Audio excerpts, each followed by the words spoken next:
How about this, you guys? It's been a long time.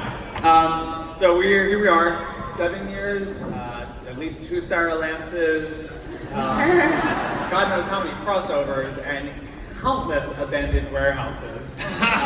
Later, we are here, and back when we were up here in 2012, I had the privilege of presenting the screening and their first panel.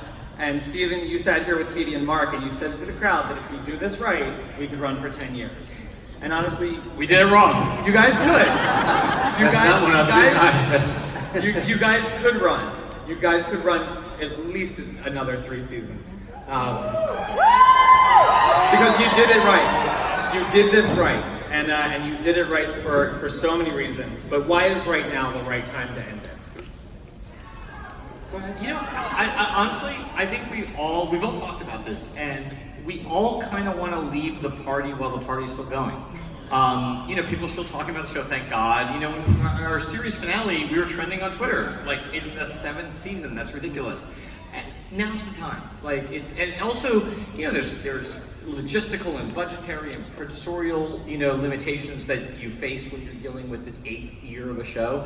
We want to go out while people are still talking about the show, but while the show is still the show. We don't want to turn the show into something less than just to keep going.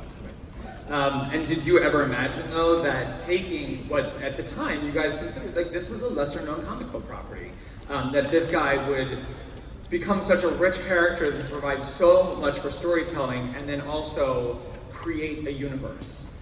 Bear in mind, this was from the writers of Green Lantern. So the whole exercise was, don't screw it up. I would use a different word, but they tell me there's family people here. But it was like, don't screw this up, don't screw this up. And hopefully we didn't screw it up. You didn't, right? Yeah, thank you. And so much of it, the biggest risk was you were putting a huge undertaking, especially for the network and the studio, on the shoulders of someone who had not really been tested that much. Can I say, I don't want to interrupt, that did not feel like a risk at all. Yeah. I swear to God, because Steven came in, I think we've all talked about this, very first audition, very first person, and the moment he opened his mouth, it was like, we're okay.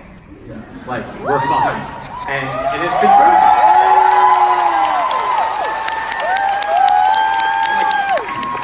Thank God. I was shirtless at the time. Well, if you go back and watch the first season, it's great because it's actually like watching the Face app, where Steven is so. What are you trying to say? Oh my God! Has it been that? It isn't that. It's been a long 8 years. You've been through a lot. This was your own private island. I downloaded his audition because I'm like, I don't know if we're gonna get this Steven guy, but he's gonna be big one day, and I want to be able to say I've got his audition on my MacBook, and I do. And here's the thing. And if Steven's nice, I won't tweet it out. Who would have known? Go right ahead. I got the job. Who would have known that at that time that you were actually finding someone who would be an actual superhero for this show? That Stephen Amell has tirelessly shown up for the Arrowverse and all of its properties and residents. He really has. He's not given up. That's the thing is when you audition someone, you're just getting their read, you're getting their creative take. You're not getting who they are as a human being, and you're not getting who they are as a professional. And that's just, it's pure luck. It's incredible. It's our good fortune. We didn't interview Steven and go, okay, are you going to be the quarterback of the team? Are you going to be someone who is a public figure, who is out there, helping out with charity and with conventions and being a hero? And we should have asked you. We didn't have to because you did it, which is great.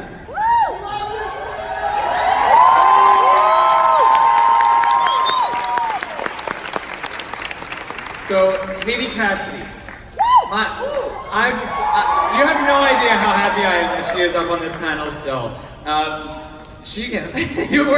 Katie was like CW royalty at the time of her casting. It was like we'd seen her. She's still CW royalty. Supernatural, but like she was the thing. Like they got Katie Cassidy for, when you came in, we had seen you in Gossip Girl and Supernatural. What did you think when you first read Laura? I have to play this part, and so I called my manager and I was like, I don't want to read any more scripts. This is it. She's like, well, we don't have an offer, and you might have to audition. And I was like, I don't care. I'll audition. I don't want to read another script. I'm playing this character. And then when I saw they cast Steven, I was like, this is game over. It's like no brainer, yeah. Do you know how I knew that you got the part? No. You followed me on Twitter. We had never met. Nice. Well, I mean, I figured I was like, I'm gonna get this job, so I'm gonna set it up for myself. Put it out in the universe. And David Ramsey. David. Thank you, David, and your giant arms. Those giant arms. I was really hoping that they would be the next spinoff. They could be. Yeah. Guns. Jay's still young. Yeah. Gun show. And I will say, we watch a lot of TV at TV Guide magazine, and I'm watching it, I'm like, Black Bodyguard, he's dying. He's dead. That's what they do on TV. Yeah. You are still alive, kicking ass, your own superhero. Did you imagine when you signed on that Dig would become such an essential part of the OTA? No, I thought I would die. No, I mean, no one knew that, right? When I was pitched the job, it was like, hey, you don't have much to do in the pilot, but you become very important. So it's just been a great ride, man. I mean, this has been incredible. So no one had any idea, except maybe David Nutter, who directed the pilot. Maybe he knew, but besides that, no one. I mean, who could imagine this, right? And I think there is some news about the Diggle family tree, correct? Yes, there is. Okay, so I think we can. Well, let's talk about the Diggle family tree because it's gotten bigger. It has. There's Connor Hawk, who we established last year. Diggle adopted, and then there's of course JJ, who originally was Sarah, and then became JJ because of Flashpoint. We'll talk about that later. I have opinions, but that JJ, he's grown up, and we've actually cast the adult version of him because we are, of course, dealing with the future now. Okay, and he is. I'm gonna let you announce it. So it's Charlie Barnett, right? Yes. And So Charlie, by the way, the sweetest guy, and Charlie from Russian Doll. yes, and a wonderful gentleman who is so sweet. His character, I don't want to spoil anything, but his character has a bit of an edge to him. And when Charlie read, I was like, he's too nice. He doesn't have any edge, but man, he can bring it.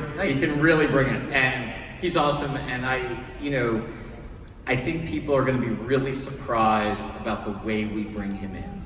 The way Charlie's character comes into the show and what he does, and particularly what costume he wears. He wears a very specific costume that is not what anyone's expecting. Oh, okay. All right. Juliana, our Black Canary now. How are you? Do you remember what your first day on set was like?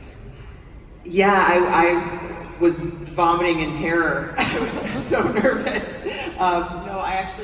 That is true. But I met Steven first thing, and we were in a big, stinky warehouse, and it was just, everything was larger than life. I couldn't believe where I was. It was literally just a dream come true. And the second I met Steven, and I don't know what it was, but it was just a hello, but it was so welcoming, and he gave me a hug, and I just knew everything was going to be okay, and it sort of set the precedent for the entire rest of my time on the show, because it was just the warmest welcome imaginable, and I was, you know, the new kid, and it didn't have to be that way, and everybody was just incredible.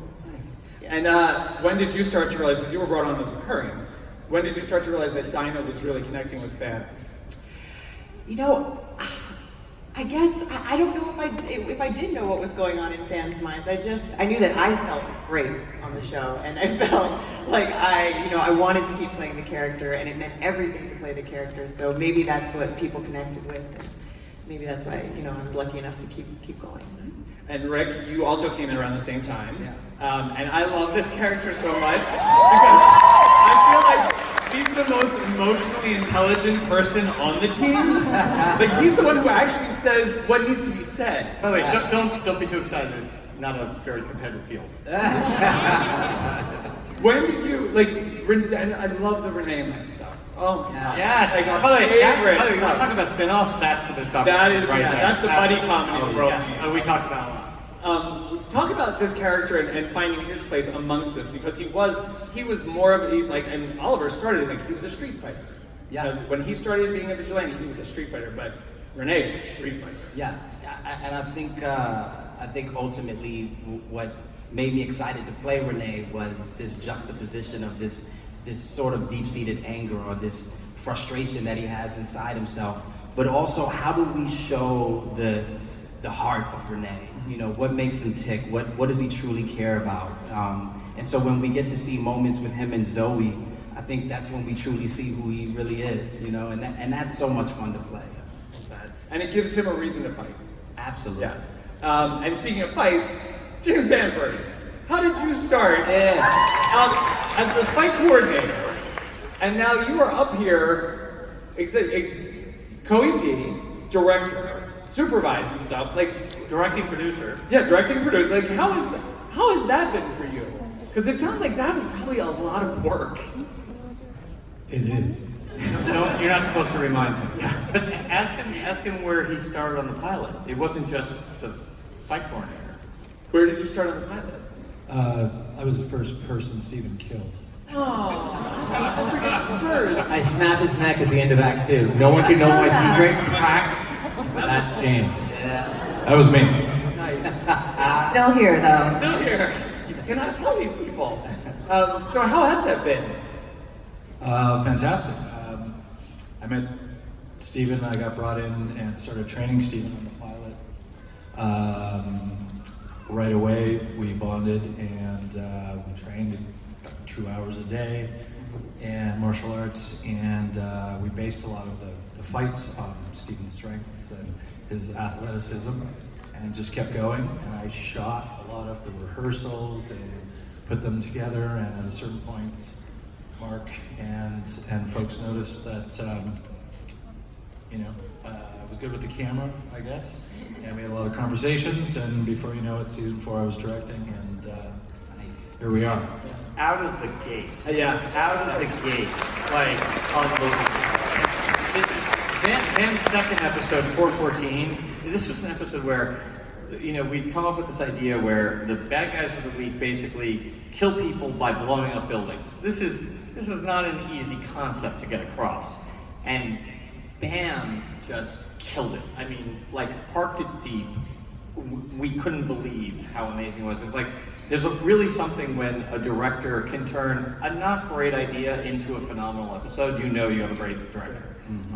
And then it was just like, we're done. And it's got to be great for the actors to work with someone, especially on a show like this, to work with a director who knows the language of the stunts that a show like this requires. It's fantastic. It was during season 5. I was at the WB party that we go to every Friday night at Comic-Con. Had a good time. Oh, yeah. And I went up to Peter Roth. I went up to Mark Pedowitz, and I'm like, look, man, I think that we have the catalyst for a couple more really good years. I'm like, what is it? It was James Bamford. I go, who's that?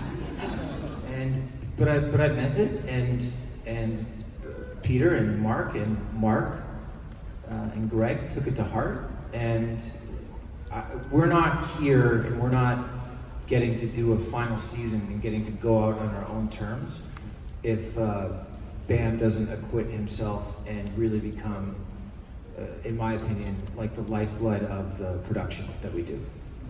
Right. Okay, so obviously, this is like your victory lap. This is what you guys have worked for all along. So, and we've heard from everyone except for Steven, and because this is really, there's no Arrowverse without him. There's no Supergirl. There's no Black Lightning. There's no representation of superheroes of color in different labels. So I want to hear from the actors. What has working with Stephen Amell been like, and what has it meant for you? Can I? No. Can I take a bathroom break? Or? So I'm gonna jump in here. I actually was just, saying to Steven backstage that I am really proud of him, and I say this. Everything that this whole show obviously doesn't exist without everything that he has done, and you guys have no idea how hard he works, how hard we all work, but especially being, number one on the call sheet in a production that is this demanding is insane. And I remember when we shot the pilot, I said to Steven, I said, just, excuse me, don't F this up, is basically what I said to him. And he, obviously, he didn't. In fact, he did the contrary. And I do say this, I'm so proud of him, and I'm so impressed with him, and everybody on our show. And for some reason, things just happen, and we all just sort of gelled together and worked. And he was the leader, and he led us to where we are. So thank you.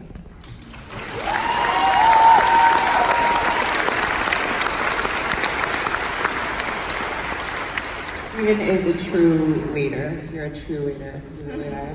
And you, don't dare. David. That's all. He's amazing. That's it. I think when I came in, coming in season 5, immediately I saw the hard work that he put in for the last 4 seasons. And I remember distinctly last season in 7, I was talking to Michael Jai White, and he brought up what he was privy to see in season 1 and season 2, I believe, when he came in, and the hard work that he put in. And Michael Jai White has worked with like Jackie Chan and people of that level. And the fact that he put Stephen Amell higher than those guys for the hard work he put into those seasons. And I remember even seeing another clip of another season where he's like scaling a wall. And I texted him immediately. I said, "You scaled a wall? When did you do that? Did you do that?" And he's like, sends me a text of like where he learned. He's like, "We should go and train sometime." And I'm like, "Oh, gosh." So he just set the bar, He set the bar for the show. And so I immediately, when they told me I'm playing Wild Dog, I knew the bar was set. I had to show up and try to physically create this character just as much as I had to emotionally. And that's due to the work that you did, Steven. So congratulations on 8 years of... We're so proud of you. Thank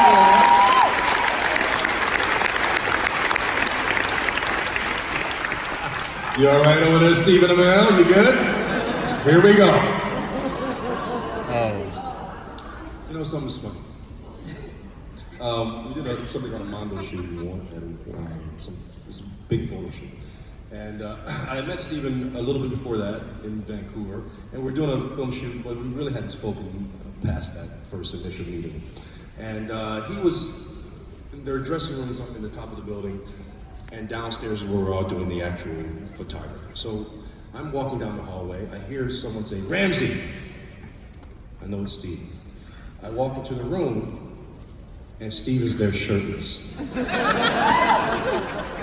And he's talking to me about how happy he is with the show, and how much he can't wait to work with me, and he's looking forward to a long relationship, and all I saw were abs, shoulders, and biceps, and earlobes, because he had muscles on his earlobes. And, but the picture physically of that was just a picture of someone's dedication. and it extended to to the set and every day at work. I have not worked with anyone who cares more about the fans, about the crew, for the writing. And there are times when you look at someone and it's like, well, what's going on right there? And it is all because he cares so much. So there would not have been, and this is really the truth, any comic book universe, not just DC, on television, after Smallville, without Stephen Amell and Arrow. That is the truth. You deserve it. You deserve it. You deserve it. You deserve it. You deserve it.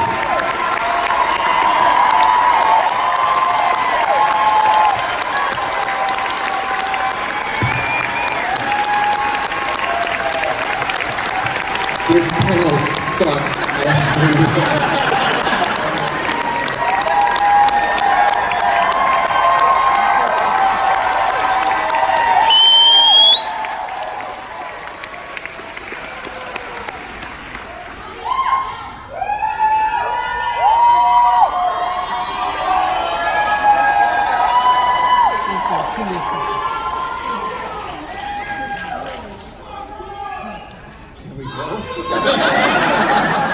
We'll give him a second. James, Mark, what can you tell us about this upcoming final run of episodes and the crossover? Whoa, that's a lot of questions. Yeah. Well, he's got to compose them. Dan, you wanna? I just got off the plane. We were shooting all night last night, and I left set and went to the airport and came here. So forgive me if my eyes are partly open. Last night, and Thursday night, every night this week, we've shot sequences that we didn't think we were capable of before in action, and the actors who are coming to set, I tweeted this last week, and if they don't win an Emmy for what we've done this week, Stephen, every one of these people on the cast, there's something wrong. They're all bringing it. I've never been so impressed with the performances that we've been getting during the action, during the emotional scenes, period. The size and the scope of the premiere that we're doing right now is nothing like we've done before, and that's the truth. We're very, very proud, and I can't wait for you to see 801. It's incredible. I know some big news broke yesterday. Yeah, some news. That you're gonna have a couple Supermans. It turns out, well, you always need more than one. And, you know, I didn't know this until very recently, but, you know, I was talking to Brandon Routh, and he's like, you know, I used to play Superman. I'm like, really? I didn't know that. I'm like, that's kind of cool. We should maybe do something with that. So, you know, so Brandon he's going to play Superman. The problem is he's also going to play Ray Palmer, don't get me wrong. But he's going to play Superman. And, you know, I only have his word to go on it, but he says he's had some experience, and okay at. I've heard rumors. Yeah. So, and Brandon's a great guy. I will say this: like when I first met Brandon, he wasn't wearing glasses, and then the second time I met Brandon, he was actually up in Vancouver. He was in the Arrow offices, and he was wearing glasses. I'm like, I'm never going to get this opportunity again. I walked up to him and said, "Who are you?" I can't do that with anybody. And we're incredibly excited. It's going to be really, really awesome. The whole goal with the crossover is, like, we try to come up with like 100 great things to do, and even if we get to do 50 of them, we're still doing 50 great things. Like, it's really how many amazing moments can we pack into it, and certainly Brandon, you know, being Superman, being Clark Kent, being in the Daily Planet. It's gonna be amazing. So I'm beyond excited. This is the fanboy in me. Yeah, I know, right? What can you tell us about his Superman? I don't know. I mean, is Brandon around? Can we talk to him? I think so. Okay. We just keep them in the back.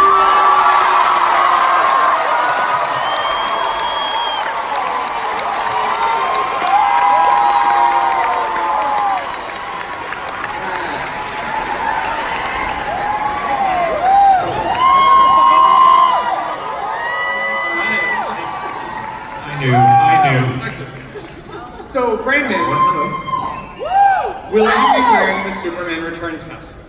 Wait, Brandon, before you answer that, I have some bad news. What's that? Well, I spoke to Warner Brothers, and we actually discovered this last year on last year's crossover. Warner Brothers, every time they have a costume, they basically put it in their archives, and it's in their museum and everything, and they don't like to let it out. So we won't be able to use your original costume. We're still figuring it out. We'll dress you in something, obviously. But if you have any ideas, we're all ears. I thought that might be a problem. I mean, they won't. They keep them locked up tight. They won't give them to the actors either. They're very serious about it. But I had an idea. Okay. I'm all ears. I mean, whatever you want to do.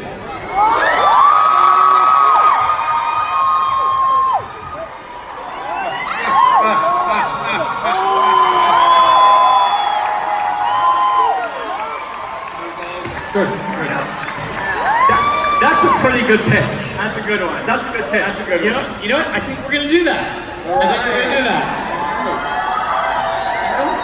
right. Well, listen, we've got a short amount left because we started late, but I want to get to some audience questions. So line up, and someone needs to ask about Emily Beth because I never got to it. Right? And then somebody has to ask about Colton. Okay. Yeah. Colin. Yep. Josh. Yep. And yeah. Oh, no, Mia and all those guys are. Yep. By the way, Kat McNamara. Amazing. We really wanted her here. We wanted her here desperately. She was shooting until late last night, and we just couldn't get her down here in time. And by the way, we suck. We should have made it happen, and we couldn't. And I'm sorry, Kat, and I'm sorry to all of you because we try to make Comic-Con great. And, it catch us next year. Oh wait, there's no next year, but we'll make it up to you, I promise. There's always other shows she can go to. No other shows. Go ahead. Hi, my name is Sarah, and my question is for Stephen Amell. I was wondering what legacies you feel you have made on your fans by being Green Arrow.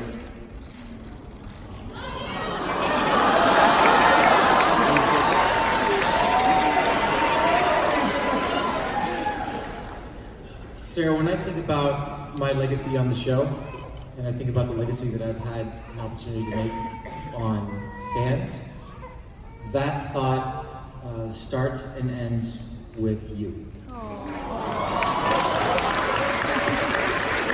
I'm so happy that you're here. Did you bring the bow back?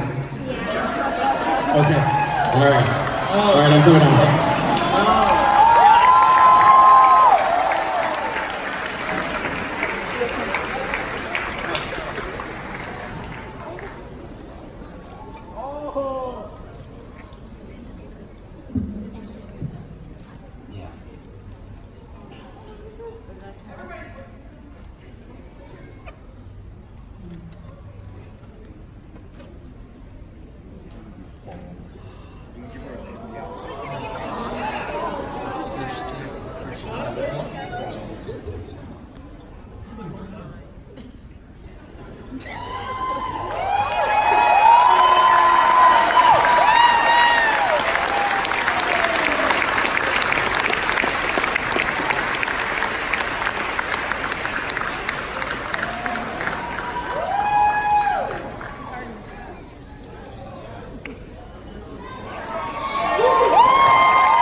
Hi, my name is Ariel, and building off of Sarah's question, I just want you to know that you especially Stephen, but the whole cast and the show of Arrow has been such an impact on so many people, including myself. And you've changed my life, you've shaped who I am, and I just want to thank you for that.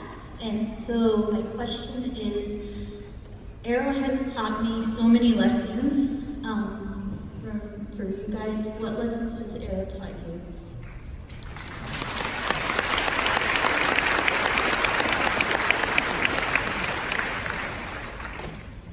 I think for me, it's taught me, I was always a grateful person, I think. But there are things like this that make me really, really grateful. And to never take this for granted, because this is, we do this in a box, 12, 14-hour days, and then we come out and we meet you guys, and you tell us that you touch your lives. And you know, we're not surgeons, but we have influenced. But you know, you've done it just as much to us as we've done to you, and we are all very grateful.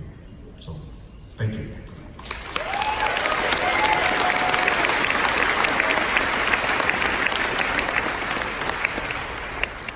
We got time for one more. Two more. We've got time for two more sentences. Hello all, I'm Emiko. This question is for Stephen and Mel. First, I want to say that you will always be my Green Arrow. I will continue to dress as your character every single year, even after the show, because of you. Thank you. I'm so sorry that I never had your haircut. Thank you for bringing my favorite character to life and being our legacy. I want to ask, in your professional opinion, will it take longer for fans to recover from the loss of watching you in Arrow for the 8th final season premiere, or Game of Thrones?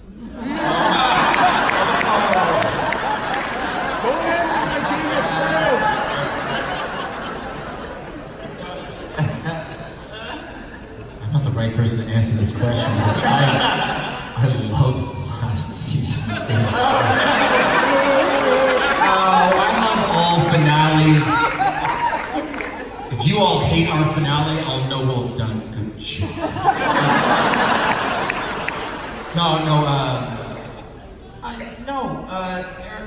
Margaret and I were talking earlier. Arrow has a happy ending. You know when I tell you guys what happens on the show, and I tell you in plain sight, and you just don't hear me. Alright. Last one. My name is Dylan. This question is for inmate 4587. Are you a guard? What episode has been the most fun to film? The pilot. Okay. 100% the pilot. Getting to meet David and Katie and Willa and Susanna and Colin and Colin and Jamie and shit, I'm missing Emily wasn't in the pilot. Episode 3, guys. Episode 3. Although it warrants mentioning that this panel feels a little bit incomplete without her here. That's for sure. It does. Absolutely. Filming the pilot, with David directing, with Mark and Greg and Andrew and everyone that was there, and you don't know what you're going to do the first time that you try a superhero suit on. Just try not to look stupid. And so here we are. So for that reason, I mean, we've had grand experiences. I think of specifically episode 215, where it was the episode where Oliver and Slade and Sarah attempt to take the freighter, and we built this massive set piece, and Bam coordinated all morning, and then got a call at 3 o'clock, and the call was, yeah, I gotta go because my wife is having a So I think about stuff like that. I think about stuff like that all the time. But the pilot's always going to be the most special for me, for sure. Make sure we got the take first, though. Yeah. Okay. So I've had the privilege of doing several final panels for the cast of various shows, and something that I love to do, for not just them, but for you guys as well. I would ask the actors from Arrow to please step in front of the table and take your final bow. Oh. Right now? Yeah. Wow. Wait a second. Is the show ending? A little bit. This is how I have to find out? Until the reboot. Reboot?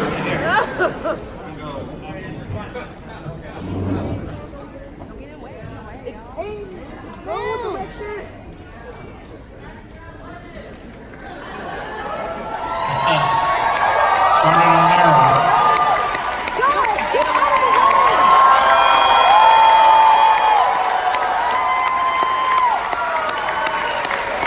All right, and now we have an exclusive sizzle trailer of the final season of Arrow. Ladies and gentlemen, give it up!